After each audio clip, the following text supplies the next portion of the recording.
네, 여러분 출석과 관련되어 있기 때문에 꼭 열심히 들어주시길 바랍니다. 그리고 이제 앞으로 다가오는 시험이 있잖아요. 이 시험을 위해서라도 여러분 꼭꼭 열심히 시청하시길 바랍니다. 영상 써놓고 그냥 자고 이러지 마세요. 알겠죠? 선생님이 심히 걱정되는 거는 말입니다. 자, 오늘은 7월 10일 금요일입니다. 우리 월요일날, 금요일날 이렇게 역사 수업이 있는데 오늘은 선생님이 예고했던 대로 시험 대비를 앞두고 파이널 영상 1단원부터 3단원까지 어떤 부분을 좀 보면 여러분들이 시험에 대해서 좀 더 점수를 높일 수 있을지. 이제 선생님의 시험 문제 출제는 끝났거든요. 선생님이 앞으로 방송하는 사항을 잘 기억해 두었다가 여러분들 7월 20일부터 5일 동안 실시되는 지필평가에서 꼭 높은 점수 맞았으면 좋겠습니다. 오늘 그거에 대한 안내사항만 약간 공지를 하고요.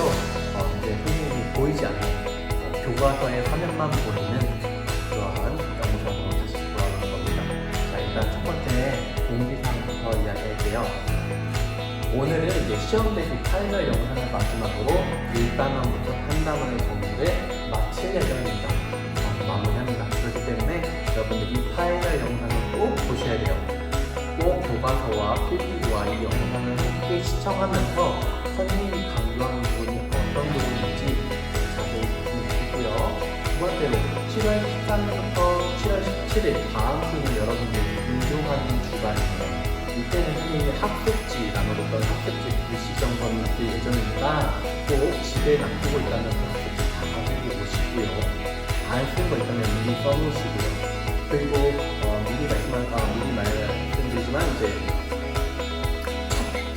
첫 등급 때 여러 이유로 오지 못한 친구들이 있는데 그 친구들은 선생님이 등교주에 바로 받지 못한 학습지 나눠줄 테니까 그것도 친구들이랑 이야기해서 채워 넘어가도록 하겠습니다. 그렇게 학습지 불시 점검을 준비하시고요. 두 번째는 7월 20일부터 25일까지 기술평가입니다. 여러분 이제 조금 긴장될 거예요. 시험 봐야 되는데 역사 수업을 제대로 못하기도 하고 온라인 수업을 하긴 했잖아요. 그래서 온라인 클래스 또는 유튜브에 선생님이 지금 찍은 영상들이 있기 때문에 다시 듣거나 교과서를 통해서 스스로 공부하면서 열심히 공부하시면 좋겠습니다. 당연히 질문을 하면 얼마든지 답변을 해드릴 수 있어요. 그러니까 질문도 어려운 수 있다면 질문을 꼭 하셨으면 좋겠습니다. 그럼 선생님의 공부사항은 여기까지고요. 지금부터 보이는 영상은 선생님이 보이지 않고 교과서만 보일 예정이니까 잘 귀를 열고 크게 떠서 잘 따라오시길 바라겠습니다. 그럼 우리 다음 영상으로 가도록 할게요. 지금부터는 여러분들이 제일 궁금할 사항들에 대해서 본격적으로 이야기해보고자 합니다. 들어가기 앞서 여러분들은 교과서 또는 선생님이 3월부터 지금까지 나눠주었던 원격 수업 과제 또는 학습지를 지참한 상태로 이 파이널 수업을 들으면 되겠습니다. 그리고 당연히 필기구도 지참을 해야겠죠. 이왕이면 색깔 있는 펜과 형광펜 등이 있으면 아주 좋을 것 같습니다. 지금부터 선생님이 강조하는 것들은 여러분들이 시험 공부할 때 2번이고 3번이고 살펴보아야 합니다. 여러분 교과서를 펴고 있나요? 그렇다면 우리 대단원 중에 1단원 문명의 형성과 고조선의 성립부터 콕콕 짚어보도록 하겠습니다. 여러분은 교과서 12쪽입니다. 중단원 중 첫 번째인 역사의 의미와 선사시대입니다. 자, 역사는 과거에 살았던 사람들의 삶과 발자취를 다루는 학문이라고 했어요. 그쵸? 과거뿐만 아니라 지금 여러분이 살아가는 이 순간도 역사이고 앞으로도 여러분이 고등학생이 되고 대학생이 되고 사회에 나가 의젓한 사회인이 되어가는 그 미래의 순간도 다 뭐다? 역사라고 했어요. 이러한 역사에는 두 가지 의미인 사실로서의 역사와 그리고 기록으로서의 역사가 있습니다. 사실로서의 역사는 과거에 일어났던 일, 그 자체입니다. 과거에 일어났던 그 자체를 의미하고요. 기록으로서의 역사는 과거인들이 남긴 기록, 즉 사료라는 것을 어, 해석하고 재구성해서 역사를 서술한 것이 어, 기록으로서의 역사입니다. 다시 말하자면 사실로서의 역사는 객관적인 역사이고요. 기록으로서의 역사는 네, 사람의 관점, 생각들이 작용한 주관적인 역사입니다. 자, 이러한 역사는 우리는 왜 배워야 할까요? 바로 교과서 13쪽에서 말하고 있는데요. 우린 여기 별표를 하나 하겠습니다. 아니, 두 개 하겠습니다. 야, 여러분들이 역사를 배워야 하는 이유. 첫 번째 문단에 보면 우리는 과거 경험을 바탕으로 현재의 모습을 알 수 있다고 합니다. 맞아요. 과거에 일어났던 일, 사건들이 동일하게 일어나는 것은 아니지만, 동일하게 일어나지는 않지만, 비슷하게, 유사하게 반복이 되어서 현재와 미래에 닥친 문제들을 과거 사건을 통해서 우린 해결할 수 있어요. 그래서 현재의 문제를 어, 해결하고 더 나은 삶을 내다보고 그 미래를 위해 계획할 수 있는 것이죠. 그래서 우리는 역사를 배워야 합니다. 자, 두 번째 문단입니다. 두 번째 문단입니다. 우리는 역사적 사건을 공부할 때 사건이 왜 일어났는지 그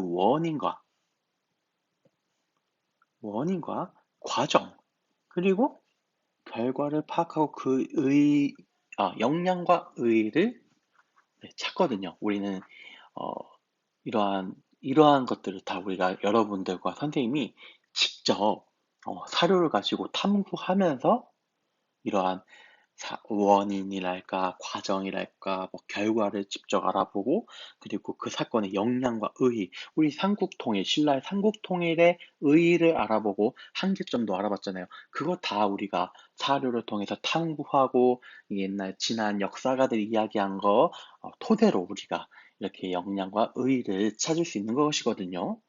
이럴 때 우리는 바로 다양한 사고력, 역사적 사고력을 갖출 수 있습니다. 자, 그리고요, 세 번째 문단입니다. 다른 나라와 서로 교류하면서 살아가는 우리는 현재 지구촌 사회에서 세계 시민으로 살아가고 있어요. 세계 시민으로 살아가고 있어요. 그렇죠? 그 과정에서 싸우기도 하고 친하게도 지내기도 해요. 우리나라 역사뿐만 아니라 다른 나라의 역사를 알아야 하는 이유는 어, 그래야 우리나라와 다른 나라의 공통점과 어, 차이점도 파악하고요. 그래서 더 좋은 관계로, 바람직한 관계로 나아가기 위해 역사를 공부하는 겁니다. 우리나라가 니네 나라보다는 더 우수해. 우리가, 우리가 더 우월해. 그리고, 말이 안 통하네, 너네는. 우리랑 앞으로 주구장창 싸움만 하는 거다. 알겠냐? 이러자고 우리 역사 공부하는 거예요?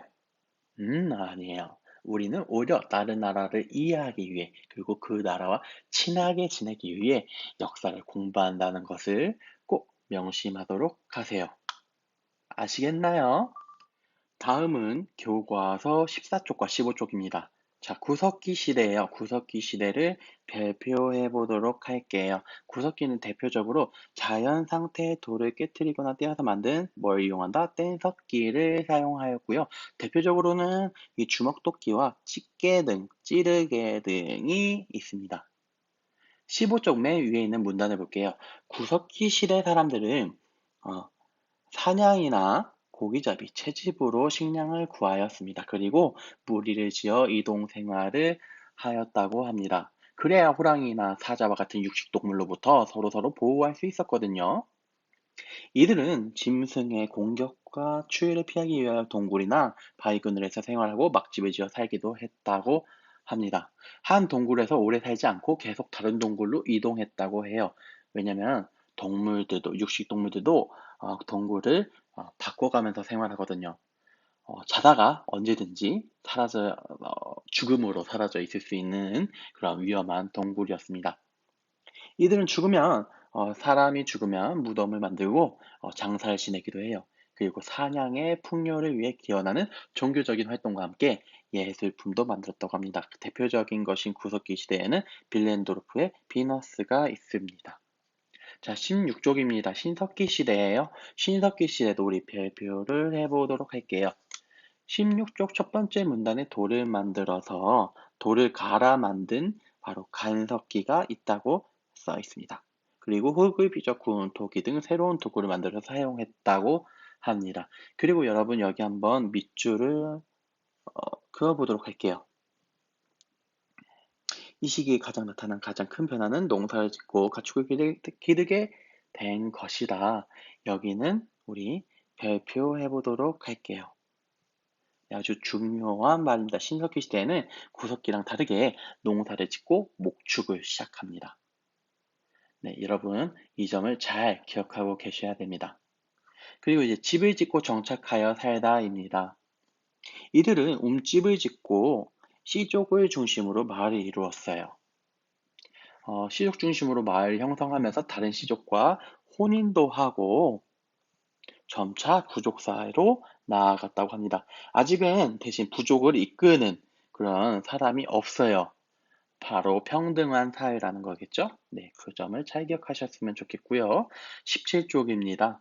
앞서 말했듯이 신석기 시대부터 농사를 짓기 시작했어요. 근데 물론 벼농사는 아직 아닙니다. 벼농사 아니에요. 아직 청동기 시대예요. 벼농사는. 어, 자, 두 번째 문단 보면 아직까지 구석기와 똑같이 고기잡이, 채집, 사냥 등을 하면서 생활하고 점차 농사, 목축을 시작했다고 해요. 네, 이게 포인트겠죠. 그 밑에 보면 곡식을 저장하거나 음식을 조리하기 위해 토기를 만들었고 그게 대표적인 게 빗살무늬 토기다라고 돼 있습니다. 자, 괄호 치시고요. 그 외에 가락바퀴, 뼈바늘 이런 거 이용해서 옷이나 그물을 만들어 사용했다고 합니다. 이것도 괄호를 할게요. 그리고 조개 껍데기 가면으로 예술품도 만들었다. 이것도 괄호 치시고요. 18쪽 보면 여러분들 바로 이 빗살무늬 토기를 사진으로 직접 볼 수 있습니다. 그쵸? 자, 우리 여기까지 신석기 시대를 알아보았습니다. 20쪽에 있는 중단어, 이단어 3개의 여러 지역의 문명의 형성과 발전입니다. 신석기 시대에는 구석기와 다르게 큰 변화를 맞이했어요. 그쵸? 무엇이죠? 네, 농경과 목축을 시작하면서 인류는 비옥한 땅이 있는 큰강 유역에서 모여 살았어요. 그리고 그곳에서 바로 문명이 발생합니다. 자, 농업 생산력이 높아지고 청동기 사용하면서 땅을 차지하기 위해 싸우기 시작하고요. 지들끼리 높고 낮음을 따지기 시작합니다. 그쵸? 그리고 자신들만의 재산을 소유하기 시작하고요. 높은 사람들은 궁전에서 생활도 합니다. 신전을 만들어서 제사와 정시도 담당하고요. 자, 밑줄 한번 그어보도록 할게요. 나라를 다스리고 교역하는 과정에서 이것을 기록하기 위해 무엇이 발명되었다? 네, 맞습니다. 문자를 발명하였습니다. 별표 쳐주세요. 네, 아주 중요합니다. 네, 문자가 발명되었습니다. 드디어 기록의 역사가 시작됩니다. 자, 세계 최초로 문명이 발생한 것은 이쪽에 티그리스 강과 유프라테스 강, 얘네들이 이쪽에 있는 메소포타미아 문명입니다. 그 뒤 이 나일강 쪽에 있는 이집트 문명, 그리고 인더스강 쪽에 있는 인더스 문명, 그리고 이쪽 황허강과 양쯔강 쪽에 있는 중국 문명, 황허 문명이 발생하는 것이겠죠. 우리 여러분들은 이 문명들의 각 특징을 잘 알고 있어야 합니다. 그래서 21쪽에 일단 메소포타미아 지역의 문명부터 이야기해 보도록 할게요. 자, 메소포타미아 문명인들은 살고 있는 지역이 매우 개방적인 지형이어서 여러 민족의 침입이 잦았습니다. 많은 애들이 쳐들어왔어요. 그래서 쳐들어온 애들이 많아서 그래서 죽고 난 다음 사후세계를 믿지 않았어요. 살아있을 때 잘하자. 현세의 삶을 중요시하는 애들이고요. 이 친구들은 무엇을 이용하냐? 쐐기 문자를 이용합니다. 네, 쐐기 문자를 사용해요. 왕의 명령을 전달하고 세금의 액수를 기록하기 위하여 쐐기 문자를 사용합니다. 그리고 태음력이 발달하고 육십진법을 사용했던 것이 메소포타미아 문명인들입니다. 어, 이와 다르게 이제 이쪽에 있는 이집트의 이 이집트인들은요, 개방적인 지형이 아니라 폐쇄적인 지형이었어요. 그래서 다른 나라의 침입을 거의 받지 않아서 오랫동안 통일 국가를 유지합니다. 네. 그래서 쳐들어오는 애들이 없으니까 뭐 죽고 난 뒤에 사후 세계를 정말 중요시하는 애들이에요. 왜냐면 전쟁으로 일찍 되지는 일이 없었거든요. 이 친구들은 대신 이 나일강이 자주 차고 넘쳐서 범람했다고 해요. 그래서 그걸 예측하는 과정에서 태양력과 천문학 그리고 십진법이 발달하였습니다. 그리고 이 토지를 측량하는 과정에서 기하학과 측량술도 발달하였고요. 그리고 이 사후 세계를 믿는 애들 있잖아요. 그래서 무덤인 피라미드를 건축하였고요. 그리고 어, 죽고 난 시신은 영원히 불멸한다 해서 미라도 만들었어요. 그 과정에서 무엇을 이용했냐? 그림 문자를 사용하였습니다. 별표. 자, 여기다 별표를 한번 해볼게요. 그림 문자를 사용한 게 이집트인들. 자, 대표적으로 사자에서라는 게 존재해요. 23쪽에 보면 주제 탐구에 나와 있습니다. 이 사자에서라는 거 별표 한번 해볼까요? 이것이 이집트의 대표적인 그림 문자이고요. 여러분 보면 죽은 사람이 사후 세계에서 어떻게 행동해야 할지를 그림 문자로 기록한 것이다 라고 돼 있어요. 자, 이거 잊지 마시고 잘 보세요. 그리고 23쪽으로 온 김에 우리 페니키아와 헤브라이를 이야기해 볼게요. 이 친구들은 지중해 동부 해안, 즉, 이 바다 쪽에서 활동한 친구들이에요. 그중 페니키아 문자는 오늘날 그리스에 전해져 우리가 쓰는 알파벳의 기원이 되었다고 합니다. 자, 헤브라이인들은 지금의 이스라엘 지역에서 활동한 친구들이에요. 종교적으로 기독교나 천주교인 친구들은 성경책을 통해서도 아주 잘 알고 있을 거예요. 이들이 믿었던 유대교의 어, 유일신 신앙은 크리스토교와 이슬람교 성립에 큰 영향을 끼쳤다고 합니다. 자, 24쪽과 25쪽이에요. 인도와 중국에서도 문명이 발생을 해요. 자, 인도에서는 어, 브라만교, 이 브라만교라는 종교가 성립했다는 점과 아리아인들이 원주민을 지배하는 과정에서 엄격한 신분제도인 지금도 존재하는 카스트 제도, 네, 이것이 생겼다는 점만 보고 넘어가도록 할게요. 중국입니다. 중국은요, 황허강과 양쯔강 유역에서 문명이 발생을 합니다. 네, 황허강 유역에서 나라들이 생기고 번영을 하는데요. 그중 일단 첫 번째로 상나라가 있습니다. 이 상나라는 신권 정치가 이루어져 국가의 중요한 일을 점을 쳐서 결정을 해요. 그리고 수도로 여겨지는 장소에서 한자의 기원이 된 무엇이 발굴되었다? 네, 갑골문이 발굴되었습니다. 이것도 별표 옆에 보시면 바로 네, 거북이의 껍질에다가 열을 가하면 이게 갈라지거든요. 네, 그걸로 점을 쳤다고 합니다. 그리고 상나라에 이어 주나라는 영토가 넓어요. 영토가 넓어서 봉건제를 실시해서 다스렸다고 합니다. 자, 여기까지 우리 세계 여러 지역 문명 그 특징들을 기억하시면 마지막 중단원인 고조선의 성장과 여러 나라의 발전으로 가볼까요? 28쪽 청동기가 드디어 등장합니다. 근데 이제 청동이 되게 귀해요. 재료가 귀하고 만들기가 어려워서 무기나 재사용 도구, 장신구, 지배층이 사용하는 도구로 만드는 데만 이용을 해요. 그래서 무기나 농기구 등은 일단 여전히 돌이나 나무로 만들어졌다는 거. 네. 그리고 두 번째 문단은 이제 군장이 등장하다입니다. 청동기 시대에서는 주로 야산이나 구릉지대에서 그리고 원형의 운집을 짓고 살았다고 합니다. 마을 규모도 확대가 돼요, 이제는. 자, 그리고 밑줄 치세요. 자, 이제 농경이 본격화되는데 특히 무엇이 발달했다? 벼농사가 발달하였다. 별표입니다. 벼농사가 발달을 합니다. 그래서 농업 기술이 발달해서 생산량이 늘어나고 무엇도 증가해요? 인구도 증가합니다.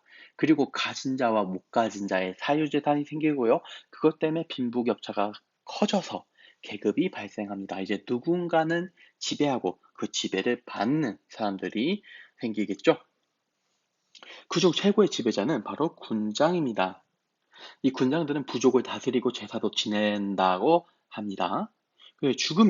이들이 죽으면 그 권위를 상징하는 거대한 고인돌이나 돌넬 무덤을 만들었다고 합니다. 자, 청동기 시대 이후 철기 시대에 되면 철은 아주 청동보다 구하기 쉽고 단단해서 농기구랑 무기 등 다양한 도구를 만드는데 이용을 합니다. 그러면서 이제 농업 생산력도 크게 늘고 정복 활동이 더욱 활발해졌습니다. 우리 최초국과 고조선은 여러분들 원격 수업으로 열심히 들었으면 잘 알 거라고 생각합니다. 그래서 우리 32쪽으로 넘어가 볼게요. 자, 철기 문화를 바탕으로 여러 나라가 성장하는데요. 자, 맨 위부터 부여, 고구려, 옥조, 동해, 사만의 순서입니다. 부여는 일찍부터 중국이랑 교류를 많이 했어요. 그래서 왕이라는 칭호를 1세기부터 썼다고 합니다. 그리고 왕만 중앙을 다스렸지, 이제 마가, 우가, 저가, 구가라는 불린 대가들이 각각의 자신들의 영역을 지배하고 있었어요. 자, 이것을 우리는 네, 이들이 사출도를 주관하였다고 합니다. 네, 각각의 대가들이 사출도를 주관했다고 합니다. 우리 부여는 법률이 매우 엄격하였고 왕이 죽으면 껴묵거리와 함께 그 사람이 왕이 사용했던 많은 물품들을 껴묵거리 하면서 살아있는 사람을 순장, 같이 묻었다고 합니다. 지금은 아주 상상하기 어려운 풍습이 있었어요. 자, 제천행사, 농사 잘 짓게 해주세요. 이렇게 하늘에 제사 지내던 제천행사로는 연고가 있습니다. 잘 기억해 주세요. 자, 부여 밑으로는 다음 졸본 지방에 압록강 근처 졸본 지방에 세워진 초기 고구려입니다. 초기 고구려입니다. 자, 오부로 이루어졌고요. 왕 아래에 대가들이 있었어요. 이 왕과 대가들은 무엇을 열었다? 네, 맞아요. 자, 제가 회의를 열어서 나라의 중요한 일을 결정하였다. 별표 치세요. 예, 그리고 얘네들은 제천행사 똑같이 하늘의 제사를 지내는데 동맹이라는 제천행사가 있었고요. 말타기, 활쏘기 등을 중시하였고 혼인풍습으로 서옥제가 있었어요. 자, 노동력을 중시한 혼인풍습 서옥제. 자, 어, 맞아요. 남자가 결혼할 여자 집에서 살다가 자식을 낳고 좀 키우면 다시 여자를 데리고 어디로 돌아간다? 집으로 돌아가는 사옥제가 있었어요. 옥저랑 헷갈리면 전혀 안 됩니다. 그리고 말한 김에 이야기할게요. 옥저와 동해입니다. 33쪽이고요. 얘네는 왕 없어요. 군장 있습니다.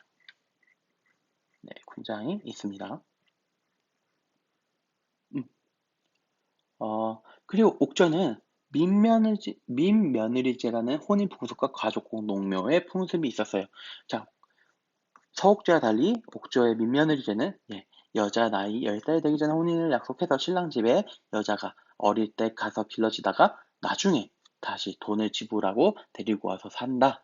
이것이 서옥제와 다른 민며느리제입니다. 32쪽 역사 읽기를 다시 한번 참고하세요. 그리고 여기는 제천행사가 옥저는 없어요. 동해는요, 해마다 제천행사인 무천이 있고요. 그리고 다른 부족의 생활권을 침범하면 노비, 소말 등을 보상하게 하는 책화라는 제도가 있었습니다. 아시겠죠? 잘 기억하면 좋겠습니다. 자, 마지막으로 사만입니다. 자, 사만은 정치와 종교가 분리되어 있어요. 신지읍차로 불리는 군장이 정치를 맡았고요. 제사장인 천군이 소도에 거주하면서 종교의식을 주관했습니다. 소도는 이 신성한 곳이라서 범죄를 일으킨 범죄자들이 도망가면 그곳에 잡으러 갈 수 있어요, 없어요? 네, 없습니다. 그런 곳이 소도예요. 자, 일찍부터 벼농사가 발달합니다. 사만은. 그리고 지금도 보면 생각해 보면 한반도 남쪽 있잖아요, 그렇죠? 네, 한반도 남쪽은 곡창지대라고 하거든요. 벼농사가 아주 잘 되는 그런 벼가 많은 쌀이 많이 나는 그런 지대예요. 그러니까 사만은 당연히 벼농사가 일찍부터 발달합니다. 그리고 제천행에 따라 5월과 10월에 계절제가 있습니다. 지금의 추석과도 같은 일 그런 행사들이, 명절이 있었어요. 그 변환에는 철이 많이 생산된다. 그래서 낙낙과 외에 수출을 한다. 또 철을 화폐처럼 어, 사용하기도 했다. 하도 철이 많아서. 자, 끝. 철기 시대 성장한 여러 나라들의 제천 행사 및 풍속 특징을 꼭 잘 기억해 두셨으면 좋겠습니다. 여기는 별표예요. 왕별표예요. 알겠죠? 자, 잘 기억해 두시고요. 진짜 끝. 1단원 끝이고요. 2단원에서 만나도록 하겠습니다.